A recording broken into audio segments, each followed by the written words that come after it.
తన నాట్యంతోనూ నటనతోనూ తెలుగు సినీ ప్రేక్షకులందరినీ ఉర్రూతలూగించిన సినీ నటి శోభన జన్మదినం. తెలుగు వన్ జన్మదినోత్సవ శుభాకాంక్షలు తెలియచేస్తూ శోభన గారి గురించి ప్రేక్షకులందరికీ గుర్తు చేయాలనే ఈ కార్యక్రమం.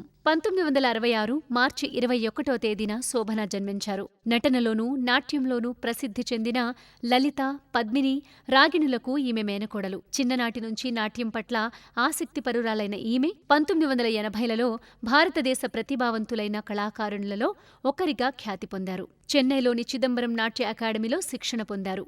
ఆమె గురువు చిత్రా విశ్వేశ్వరన్. భరతనాట్యంలో ఎంతో ముఖ్యమైన అభినయాన్ని ప్రదర్శించడంలో ఎంతో ప్రావీణ్యత సాధించారు. నేటి తరానికి చెందిన ఎందరో కళాకారిణులు ఆమె దగ్గర నటనలోనూ నాట్యంలోనూ శిక్షణ తీసుకుంటున్నారు. 1985లో నాగార్జున హీరోగా పరిచయమైన విక్రమ్ సినిమాలో హీరోయిన్గా నటించారు. అది మొదలు వరుసగా చిరంజీవితో రౌడీ అల్లుడు, నారీ నారీ నడుమ మురారి, అభినందన, ఏప్రిల్ 1 విడుదల, అప్పులప్పారావు, అల్లుడు దిద్దిన కాపురం సినిమాల్లో కూడా నటించారు.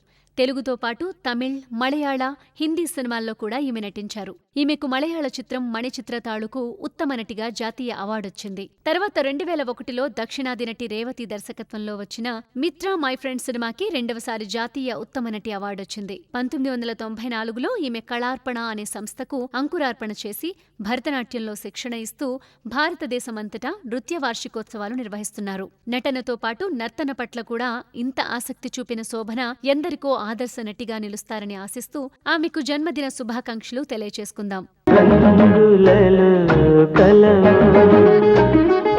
ఎద పొంగులలో కళ